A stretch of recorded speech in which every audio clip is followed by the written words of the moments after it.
there, friends, and welcome to another episode of In the Kitchen with Becca. Excuse me. So, this is a very special episode, an episode I've been wanting to do for a long time. It is my birthday. I am turning 27.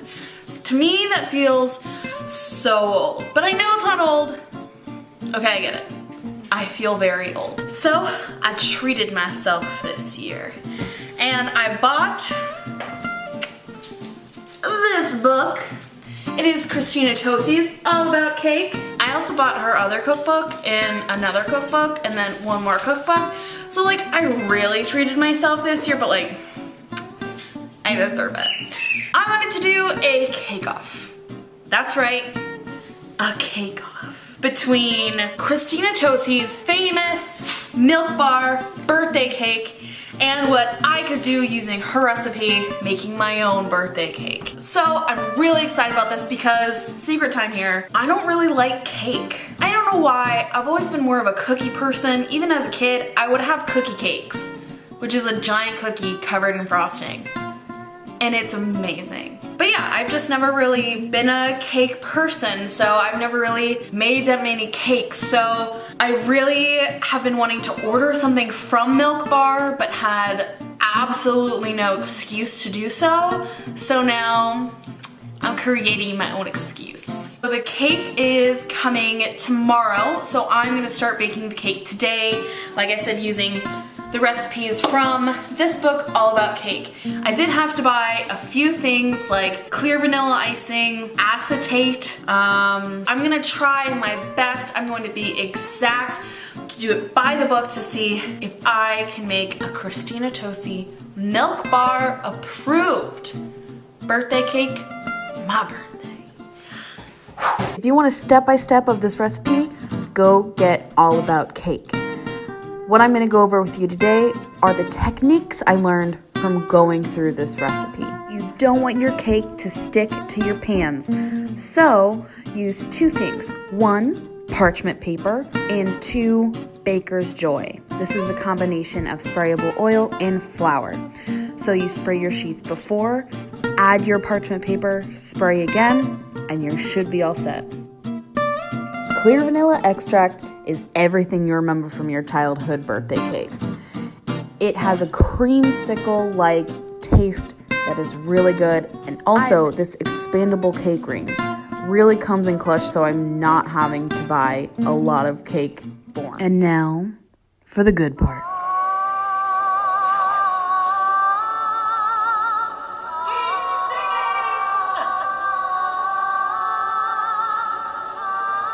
Anyways, one thing Christina really stresses is combining the fats, so the butter and the Crisco and the sugar. You have to whip this for like 5 minutes until it completely changes to something that looks a little bit like this. Another thing I learned is that the butter and sugar mixture can only handle so much liquid at a time. So it's really important to add all your eggs one by one, waiting until they're fully incorporated to add another one. And then with your liquid ingredients, slowly stream it in. After that, it says to whip and mix on medium-high for a long time, and that got really messy, almost lethal. Better luck next time. All puns aside, you need to be very careful when you add the dry ingredients next, or else they'll get everywhere. I mixed all mine together, and then spoonful at a time, added it in. Then, once again, you're gonna mix for seemingly ever. On medium-high for about 5 to 8 minutes. In this recipe, I mixed my batter more than I ever had, but I think it was really worth it.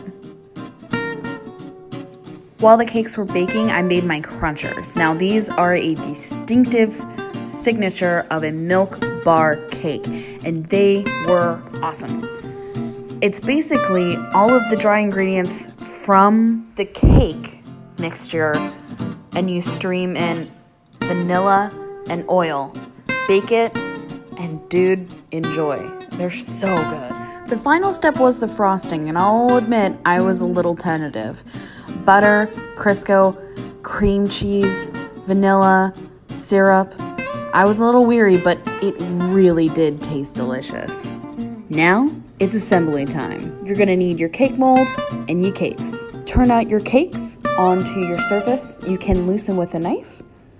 And then you're gonna take your ring mold and basically like a big cookie cutter and cut out 2 complete layers and 2 half layers that you're gonna smush together and use for your middle layer.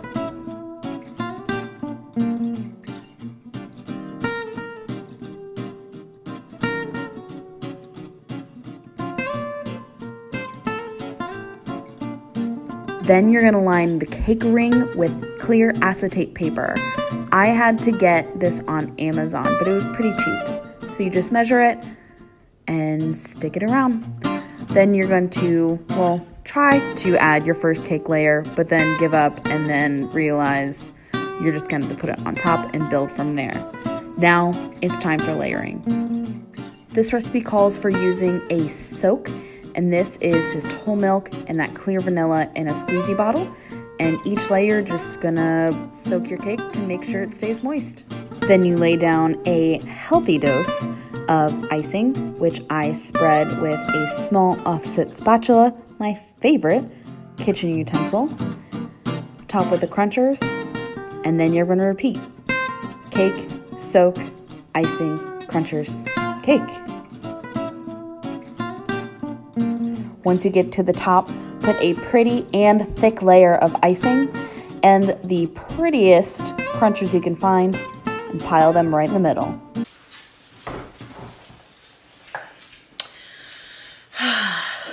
I'm back. It has been forever since I made this cake. Actually, it's been more like, 2 weeks since I made that cake, because on my birthday, I had the best birthday. It was so chill. It was fantastic. It was snowy. Neil got to stay home from work because we had a bunch of snow. We had a great day, got great gifts, including one of my favorite things of all time. Good job, Neil. Oh, why did I do that? That wasn't worth it. It wasn't worth it.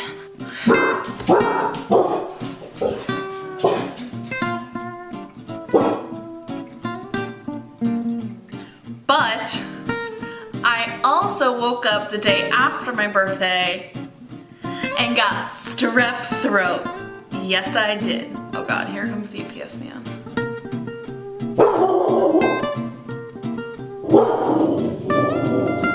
He's not even coming to our house, but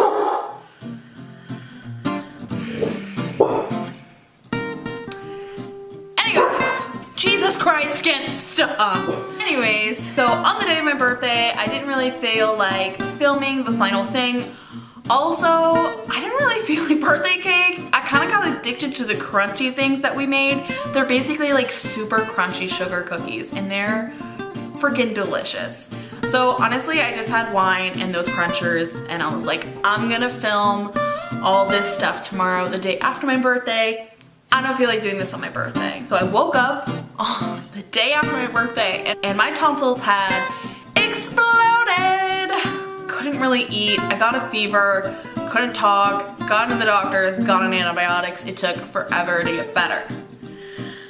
But now I am. And I've had two gorgeous, delicious, I'm sure, cakes sitting in my fridge, and I couldn't touch them. I could just eat vegetables and soup and rice. Anyways, today's the day. Today is the final day I get to reveal to you my beautiful cake and Milk Bar's beautiful cake. And if I do say so, I got really damn close. Now, I have not eaten them yet. I have not tried them yet. But first, let me show you the end results.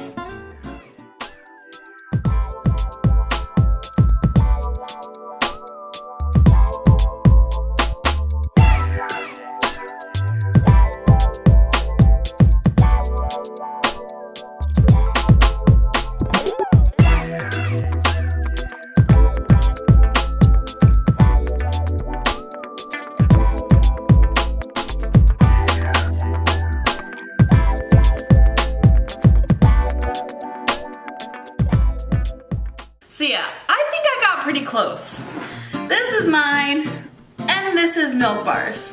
So like, yeah, mine looks like a giant compared to this one, but I think they're pretty similar. My cake has dried out quite a bit from sitting in the fridge for 2 weeks while I couldn't eat it. But this one actually looks pretty good. Yeah, I just think all my layers were a lot thicker. I don't know. But hopefully the taste is pretty comparable. So I give myself like a B minus. But let's see how it tastes.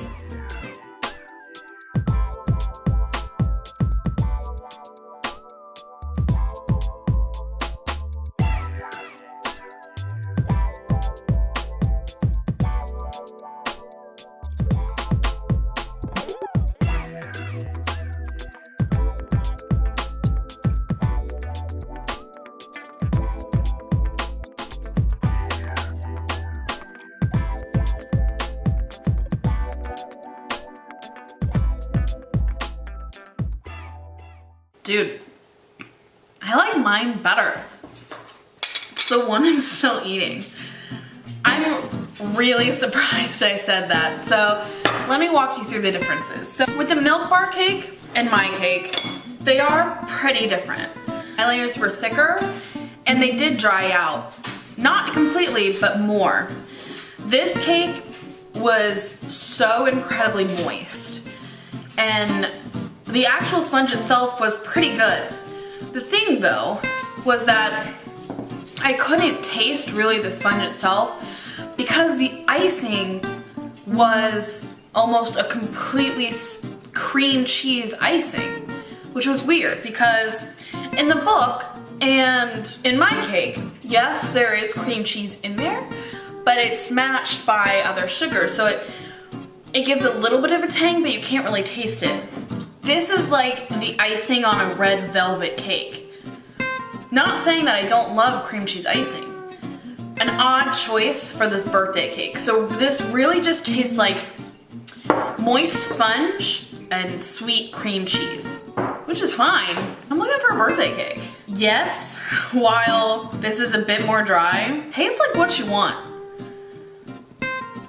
Am I gonna get like haunted by Christina Tosi now? I feel like I've just crossed a line, or awakened a ghost, or started a mob. Her cake is technically better. Her sponges were better. My main beef was with the icing. Also, I liked my crunchies better. Hers were a little more chewy and they didn't, I don't know. Like I said, my crunchies, I overbaked. I think this is all just unraveling because like I said at the beginning of the video, I don't really like cake. I don't really eat cake. So the things I like about it are all the things I messed up about the cake. Oh well, it's my birthday. I like my cake better. But I could not have done it without the awesome book and the awesome recipe from Christina Tosi. So everyone, go buy the book. It is awesome. If you want to make your own cake, which I highly recommend, just do it. It takes about a day or so. Yeah, you could get some things from Amazon, but it's worth it and it's delicious. So let me know what you guys want to see next. This was super fun to film. I hope you guys like it. Have a good day. I don't know how to end this. So if you want to find me, I'll be on my beet farm.